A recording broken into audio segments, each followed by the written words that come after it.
Bienvenidos a este nuevo ciclo de cápsulas culturales de UNAM Chicago. Les compartiremos cada semana algo del extenso material audiovisual que tiene disponible la Universidad Nacional Autónoma de México en sus diferentes plataformas. Iniciaremos con el tema de género y equidad. Les recordamos que pueden descargar el material y escucharlo donde quiera que se encuentren.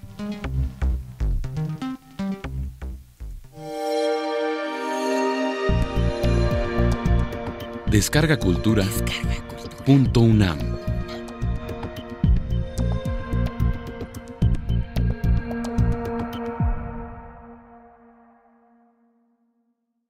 Género y diversidad sexual en la historia. Conferencia impartida por la doctora Gabriela Cano el 19 de abril de 2016 dentro del ciclo de conferencias El historiador frente a la historia, desigualdad y violencia en la historia, organizado por el Instituto de Investigaciones Históricas. La presentación que voy a hacer hoy es un tema que he venido trabajando hace tiempo y el hecho de que el ciclo se llame Desigualdad y Violencia me ha llevado a pensar el tema en relación con la violencia. Quizá no tanto la violencia hacia las mujeres como la entendemos hoy en día en el presente, sino un tipo de violencia que en nuestra disciplina enfrentamos historiadores e historiadoras, siempre el tema de las fuentes. Y yo creo que al momento de plantear nuestro problema de investigación, cuando pensamos desde las preguntas de género, siempre lo que escuchamos es decir, las mujeres son invisibles en la historia, no están documentadas, no se puede hacer historia de las mujeres.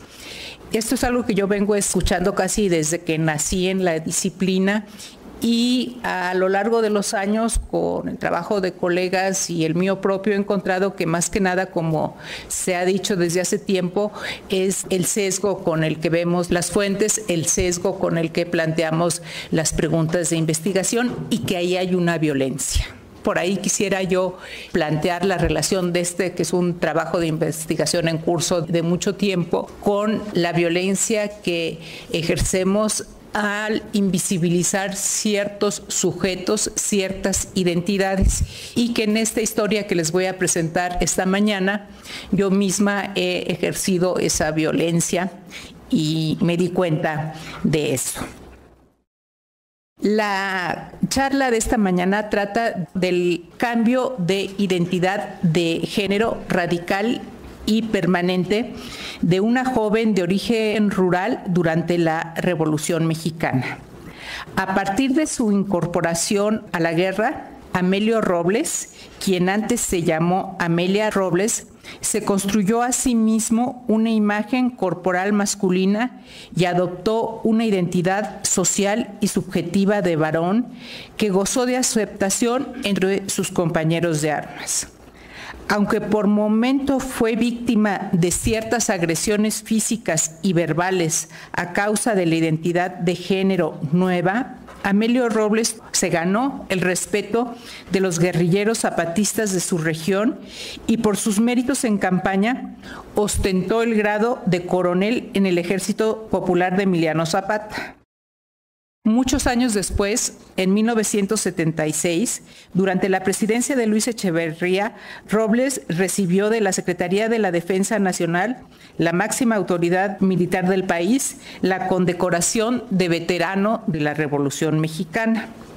No recibió el beneficio de una pensión económica, pero tuvo la satisfacción, que en un texto yo le llamé la íntima felicidad, de que su participación en la etapa armada de la Revolución se reconociera en masculino, a nombre de Amelio Robles.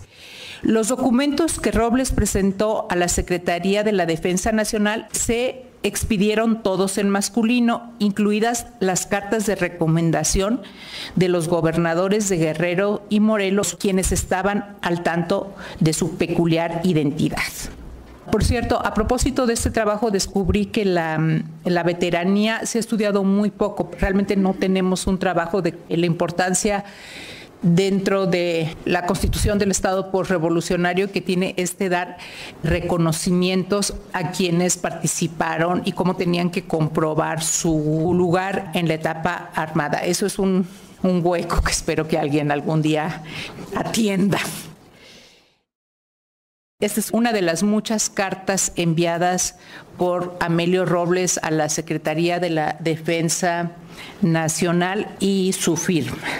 Destaco sobre todo la firma porque, bueno, es el coronel Amelio Robles y él siempre se reconoció y firmó en masculino. Es una identidad subjetiva.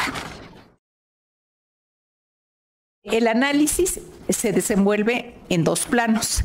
El primero se refiere a la construcción de la identidad y la imagen corporal masculina de Amelio Robles. La masculinización de Robles ocurre en medio de la violencia de la guerra, en donde se conduce con la valentía y el arrojo indispensables en el campo de batalla y que son cualidades culturalmente codificadas como masculinas. El cambio de identidad de género se consolida en el periodo posrevolucionario, cuando Robles vivió dedicado al trabajo de campo y estuvo activo en sociabilidades políticas locales de Guerrero de tipo corporativo. Logró ser una persona bien integrada a su comunidad y hasta donó el terreno donde se estableció la escuela primaria de su pueblo, que lleva su nombre. En esta primera parte del análisis, que es el de la etapa de la revolución, que ahora es el que me interesa menos, sostengo que Robles esculpió a sí mismo la identidad y el cuerpo deseado mediante los recursos culturales a su alcance en un poblado rural a principios del siglo XX. Esos recursos incluían la pose, el gesto, el atuendo, la fotografía de estudio y también la apropiación de algunos conceptos de la sexología de principios del siglo XIX que tuvieron divulgación a través de la prensa. El segundo plano de la investigación concierne a las distintas percepciones de la identidad transgénero de Robles. Su eficaz masculinidad llamó la atención de documentalistas y productores culturales que registraron y narraron su versión de la historia y de la identidad de Robles a través de distintos medios: la crónica periodística, la fotografía documental, la música popular, la novela, el cine y la danza moderna. Las recreaciones de la historia de Robles son una especie de prueba Rorschach que habla más de las ansiedades en torno al género y a la nación de los creadores de la personalidad histórica de Robles. El antiguo zapatista vivió siempre al margen de los espacios de producción cultural y artística y probablemente ni siquiera se llegó a enterar de la mayor parte de obras que en su nombre exaltaban el nacionalismo posrevolucionario al tiempo que reivindicaban la contribución de las mujeres a la historia y a la sociedad. En esta segunda parte, el argumento central es que las concepciones fijas y esencialistas de la identidad de género son una parte esencial de los discursos nacionalistas del siglo XX que invisibilizan la maleabilidad de las identidades de género y trivializan la participación de las mujeres en el movimiento armado. La terminología actual calificaría a Amelio Robles como una persona transgénero, una forma de identificación subjetiva que lleva a la adopción de la apariencia corporal y del papel social de género asignado al sexo opuesto, consecuencia de un irresistible rechazo a la anatomía corporal de nacimiento de una persona. Distingo para el análisis la transgeneración de la transexualidad o transexualismo, término que se refiere al cambio de identidad de género mediante la utilización de tecnologías que alteran de manera permanente la anatomía y la fisiología de las personas y que incluyen intervenciones quirúrgicas y la utilización de hormonas. Estas tecnologías se utilizaron desde los años de la Guerra Fría. El caso más conocido fue el de Christian Jorgensen, un soldado del ejército estadounidense que se convirtió en una explosiva rubia cinematográfica en 1952 mediante una exitosa y publicitada intervención quirúrgica. La menciono, es otra época, pero es para hacer la diferencia. Aquí no hay ni cirugía ni hormonas, lo que se está utilizando son los recursos culturales de la época a que me referí antes. Las personas con identidad transgénero a veces son vistos como símbolos positivos de una transgresión de las normas sociales de género, pero con mayor frecuencia sus construcciones identitarias se perciben como manifestaciones inauténticas e indeseables de los códigos culturales y que porque refuerzan los estereotipos conservadores de lo masculino y lo femenino. En este caso se diría, bueno, Robles emula el machismo, ni qué mal ni qué bien. Es un tipo de identidad de género, me parece que puede ser tan legítima como cualquier otra identidad de género que articula un modo de ser y de sentirse mediante los recursos culturales al alcance y dentro de los debates en torno al significado y a las representaciones de lo masculino y lo femenino. En el caso de Robles, dicho proceso está, desde luego, entramado en los conflictos sociales, las tensiones entre lo rural y lo urbano, la circulación nacional y transnacional de conceptos sexológicos, el nacionalismo y la construcción de la memoria de la Revolución Mexicana. Distingo la eficaz y perdurable transgeneración de Amelio Robles del travestismo estratégico, así lo llamo, que es la adopción de la vestimenta masculina para hacerse pasar como varón, al que algunas mujeres recurrieron durante el movimiento armado, ya sea con el propósito de protegerse de la violencia sexual de la guerra o bien con el fin de participar en actividades militares y ser reconocidas como soldados y no como soldaderas. Son mujeres rurales que desde las guerras del siglo XIX marcharon en la retaguardia de los ejércitos haciéndose cargo del abasto de las tropas y de la atención a los enfermos y que en ocasiones desempeñaban tareas de mensajería y contrabando de armas y víveres y solo excepcionalmente empuñaban las armas. Es posible que esas consideraciones prácticas, el no ser soldadera y el no ir en la retaguardia de los ejércitos, estuvieran presentes en Robles. Pero aquí sostengo que tanto su travestismo como su radical cambio de identidad sexual no obedecen a una necesidad pragmática de protección y reconocimiento militar, sino que son fruto de un deseo vital profundo constitutivo de sí, un deseo de negar su anatomía corporal de nacimiento y masculinizarse de manera radical. Al término de la guerra y ya estando retirado del ejército, Amelio Robles conservó tanto su imagen corporal como su identificación y subjetiva y su personalidad social masculina, a diferencia de aquellas mujeres transvestidas que concluida la etapa armada de la Revolución volvieron a vestir faldas y a desempeñar papeles sociales y familiares femeninos. Decía yo que hubo numerosas mujeres, por ejemplo, la coronela Ángela Jiménez. Ella se vistió de hombre durante la etapa armada de la Revolución para participar activamente. O Rosa Bobadilla, que ella fue zapatista, también tuvo atuendo masculino durante la etapa armada de la Revolución Mexicana. Y pues en los años 40 no tiene nada de la imagen masculina que tenía Robles. El coronel Robles encarna el ideal del soldado revolucionario macho.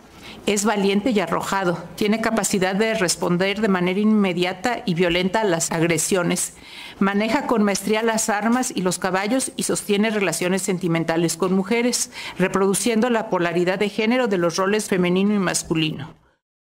Lo paradójico del caso es que la condición transgénero de Robles pone en entredicho la naturalidad atribuida a las asignaciones sociales de género y cuestiona en particular los ideales que Amelio Robles necesitó emular a toda costa para sostener su masculinidad.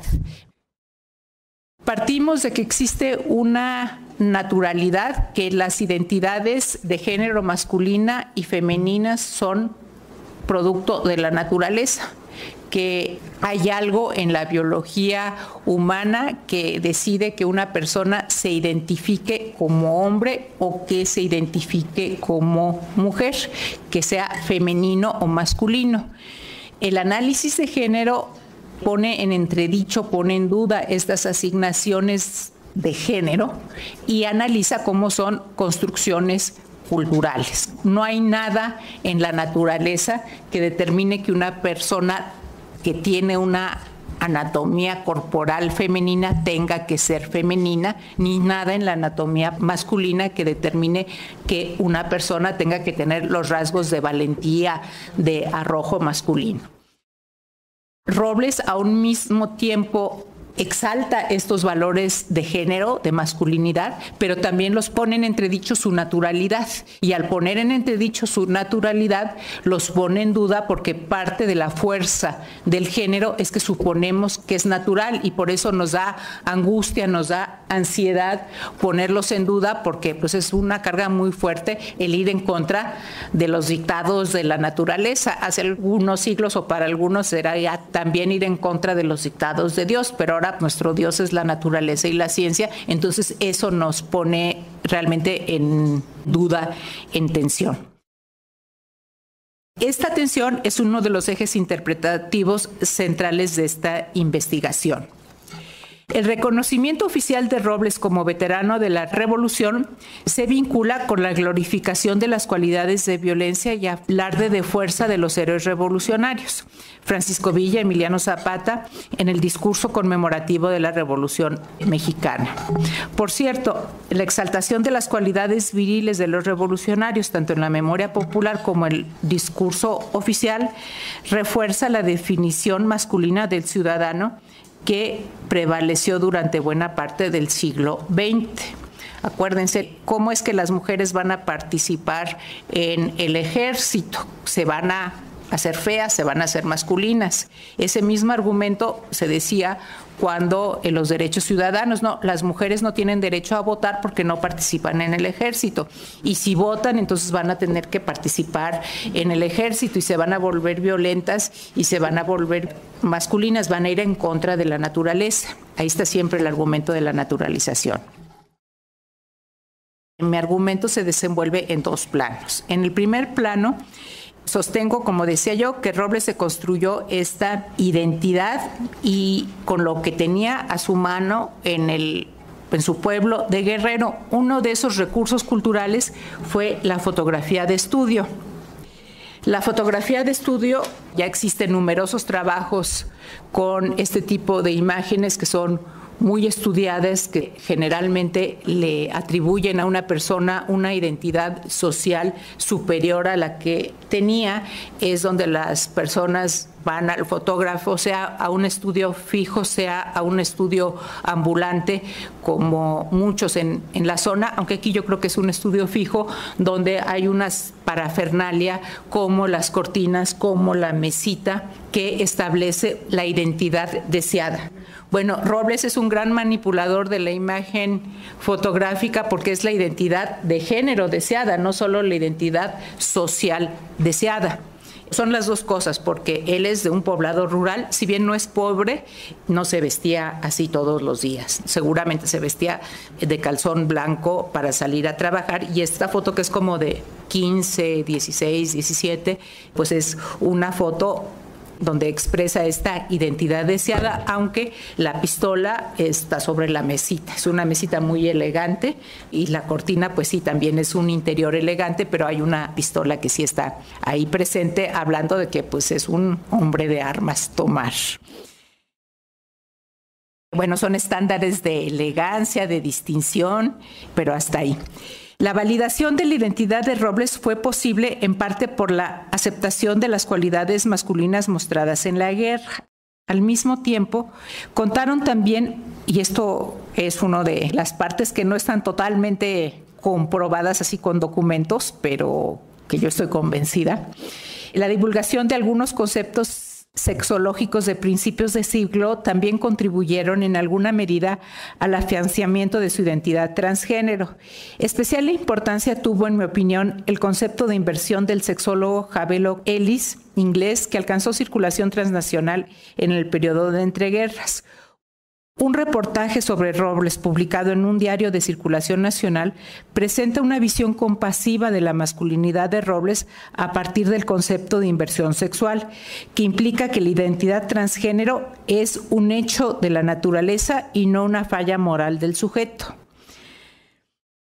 Esta es una nota que se publicó en el Universal en 1927, donde el reportero aprovecha el elemento sensacionalista de la nota, pero al mismo tiempo creo yo que pues le da legitimidad a la identidad transgénero de Robles, porque él conservó el recorte de periódico donde se contaba su historia con sus fotografías. Ahora, a diferencia de aquellos análisis que ponen el acento en el poder científico y del fotógrafo para definir al sujeto, el mío destaca la capacidad de sujetos como Robles para crear imágenes de sí mismo, aún sin tener el control de la cámara, y para aprovechar la popularidad de la sexología para validar su masculinidad en el contexto hipervirilizado de la posrevolución. Por su eficacia y perdurabilidad, o pese a ella, Transgeneración de Robles fue objeto de una dura y exitosa impugnación emprendida a partir de una visión esencialista de la diferencia entre los sexos. Tal impugnación se manifestó en una serie de obras sobre la Revolución Mexicana que desde una lógica binaria de género exaltan la figura de la coronela feminizada como un complemento del héroe revolucionario macho. Aquí en otros trabajos se ha analizado cómo la Adelita cumple esta función, que es decir, bueno, si tenemos un héroe revolucionario con todas las cualidades exaltadas de la masculinidad, para que sea efectivo y para que sea un buen representante de la nacionalidad mexicana, necesita a su Adelita, que como ustedes bien saben, es joven, bonita y está sexualmente disponible.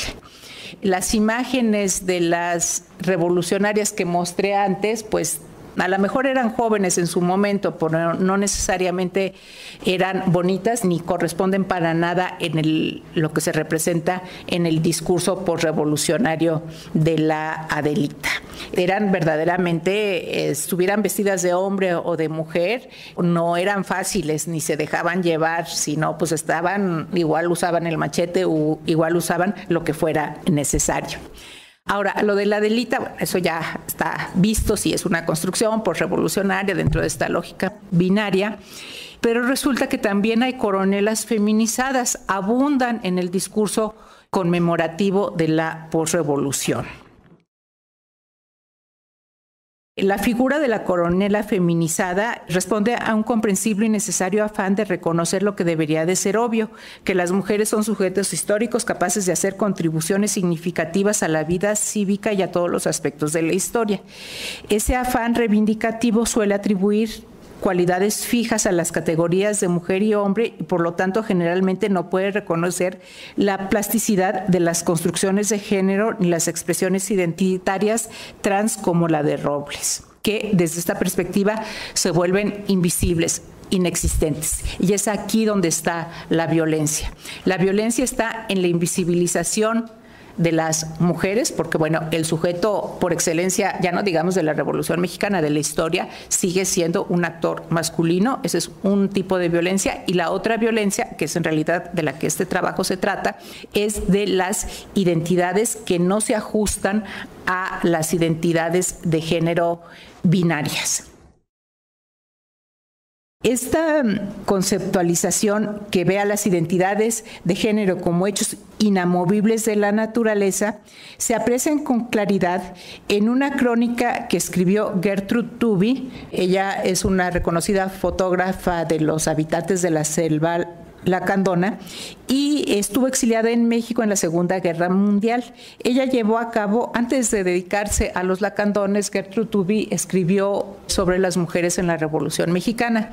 Después, digo yo en tono irreverente, vio que eran mucho más taquilleros los indios y además los lacandones correspondían a una idea de una naturaleza prístina donde se podría iniciar la nueva civilización que ya en Europa estaba degenerada y ya se olvidó de su primer interés en México.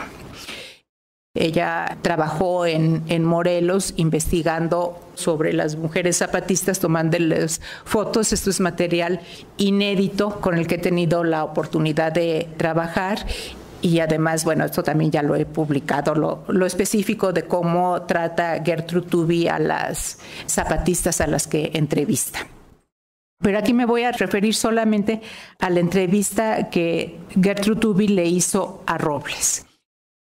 En todo momento se dirigió a Robles en masculino, como todos en su pueblo y en su familia acostumbraban a hacerlo.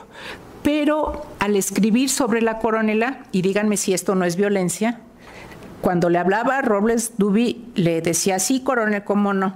Pero a la hora de escribir dice, la coronela Amalia me va a perdonar que la trate de mujer. Ella honra con su valor, inteligencia y laboriosidad al sexo femenino. Aquí está la violencia. Para Gertrude Tubby, la masculinidad de Amelio Robles no era expresión de una identidad subjetiva y corporal auténtica, sino un recurso pragmático para enfrentar las restricciones sociales impuestas a las mujeres. En un siglo en el que todavía la mujer es relegada a un segundo término por su sexo y en el que no cuentan sus capacidades viviendo en un pueblo apartado de la carretera, entiendo que la coronela Amelia Robles viva, trabaje y ayude a su gente en traje de hombre y actuando como tal. A los ojos de la exiliada, Robles encarna el ideal de la emancipación femenina en donde hombres y mujeres comparten las responsabilidades públicas y las mujeres no se dedican exclusivamente al hogar, sino que participan en la vida social sin desentenderse de sus responsabilidades domésticas. Al mismo tiempo, Tubby ve en la coronela una expresión del espíritu justiciero de la Revolución Zapatista y admira el liderazgo que ejerce en su comunidad, pasando por alto, por cierto, que Robles pertenece a las asociaciones corporativas del México posrevolucionario, como esa asociación de ganaderos a la que pertenecía y muchas otras más, ¿no? El PNR, todo esto, ¿no? Pero Tubby, que fue comunista y que viene a México buscando, pues es el país de la revolución, desde el principio ya viene buscando a Emiliano Zapata y a lo que representa. Entonces, bueno, queda muy interesada en Robles y ve aquí a una mujer que forzada por las circunstancias tiene que adoptar esta identidad inauténtica, sería a los ojos de Gertrude Tubby. A la luz de estas fotografías, era imposible negar del todo la masculinidad de Robles. Si bien la cronista describe los vestidos de hombre, el pelo corto, la voluntad de ser tratada como hombre, también logra encontrar rasgos femeninos en su aspecto que matizan su masculinidad. O sea, ¿cómo puede encontrar aquí una masculinidad, una feminidad? Tubby pues lo logra. Después de que reconoce que tiene voluntad de ser tratada como hombre y que escribe que me va a perdonar, pero la trata de mujer, incluye una voz melodiosa y una inclinación doméstica que se manifiesta en la hospitalidad y la buena comida que le prodigó a su visitante durante su estancia. Y también dice, como sucede en otras obras que dan visibilidad a la participación de las mujeres en los procesos históricos, Gertrude Tubby atribuye una coherencia y un sentido único a la actividad de las mujeres en la facción zapatista de la Revolución Mexicana. No contempla que el movimiento armado pueda tener significados diversos para sus protagonistas, tanto hombres como mujeres, ni reconoce que a pesar de su impulso destructivo, la guerra también pudo hacer posible la expresión de realidades inocultables del deseo, incluidos el deseo marginal y silenciado de ser hombre de Robles, quien seguramente no hubiera perdonado a Gertrude Tubby por tratarla de mujer. Pero además Gertrude Tubby no se atrevió en su cara a decirle coronela, sino que fue y lo escribió.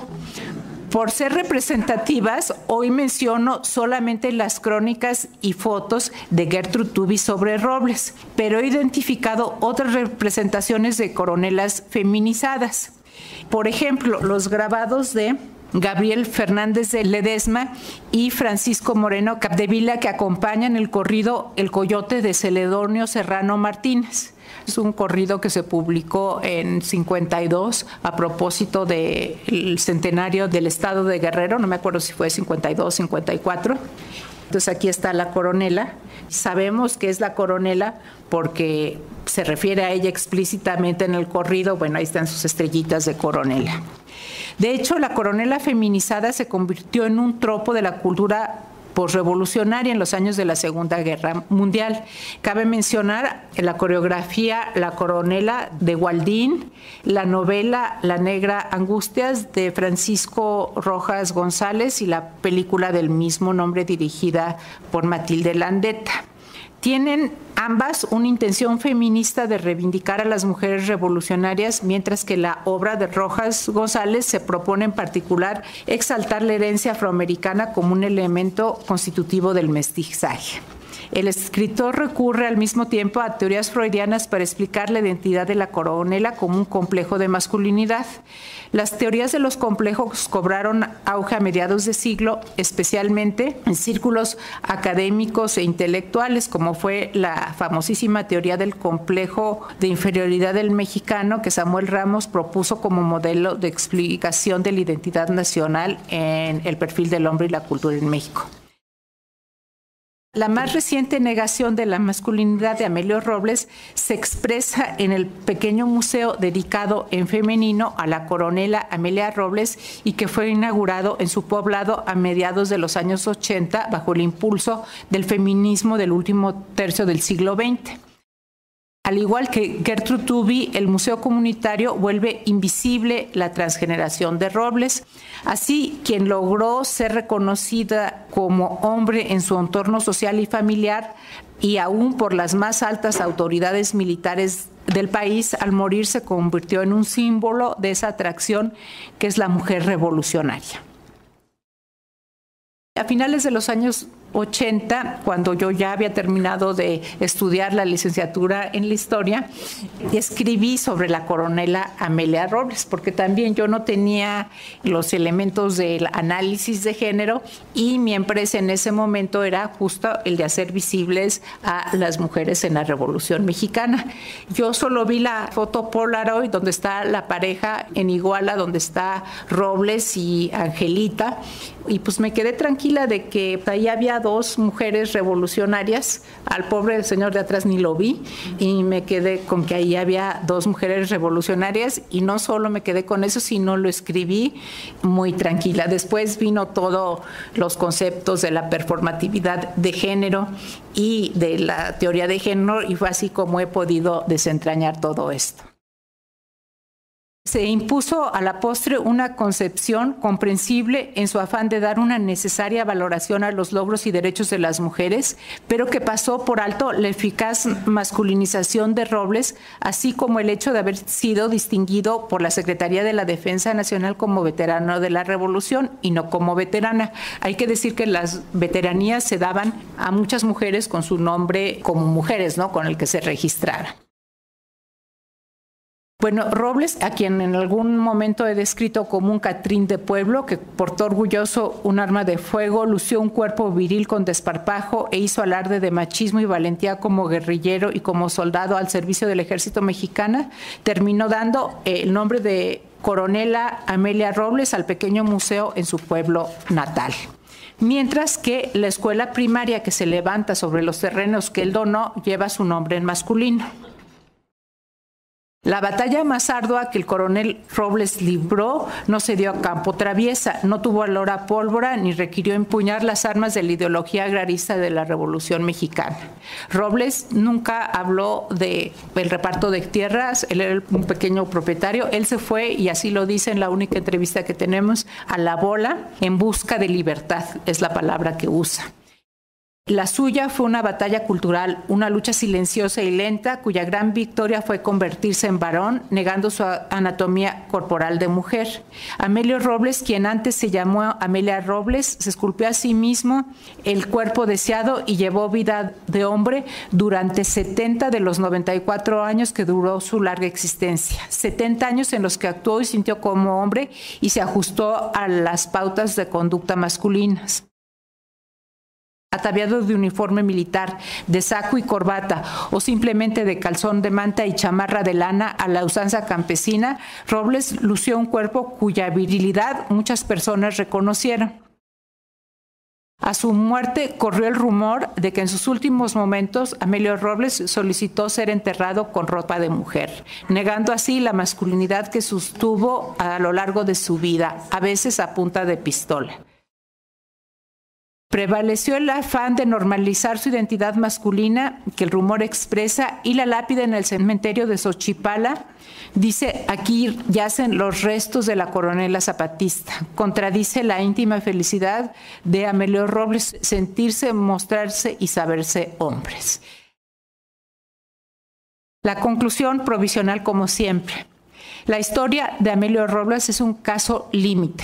Es un caso límite, así se entiende, y tiene interés como tal, no porque sea representativo, no es mi pretensión, sino como caso límite puede iluminar asuntos hasta ahora ignorados por la historiografía canónica del México moderno, como son la dimensión de género en la Revolución Mexicana, específicamente los códigos culturales de la masculinidad. Esta es una historia de género centrada sobre todo en los códigos culturales de la masculinidad y de las identidades masculinas, diríamos ya más precisamente códigos transmasculinos, los usos de la fotografía en la creación de imágenes corporales deseadas y la circulación cultural a través de la prensa de estas fotografías.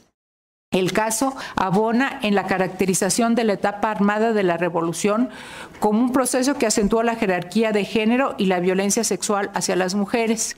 En el campo de batalla, ellas fueron un codiciado botín al alcance de los soldados que gozan de una relativa impunidad sexual debido al desorden social, los desplazamientos de las tropas, los riesgos y las pasiones exacerbadas de la guerra. Sin embargo, en medio de la deshumanización y de la violencia de las Fuerzas Armadas, a la que los cuerpos femeninos eran particularmente vulnerables, la fiesta de las balas también derribó pudores y prohibiciones. Al menos así ocurrió en el caso de Amelio Robles, quien desde su juventud mostró predilección por actividades masculinas como el manejo de armas y caballos, pero que se transgenerizó solo a partir de su incorporación a las fuerzas guerrilleras del sur. No estoy haciendo un nuevo parámetro de exaltación heroica de Robles. Decía yo hace un momento, las identidades transgénero no creo que sean mejores, pero tampoco creo que sean mejores que las que no son transgénero, que es las que solo son identidades de género. Son formas de expresión identitaria y estudiar este caso particular pues permite entender cómo operaron los procesos, sobre todo en la etapa posrevolucionaria que me interesa más, los procesos de construcción cultural de género que están entramados en los discursos del nacionalismo y de todo lo demás. Muchas gracias.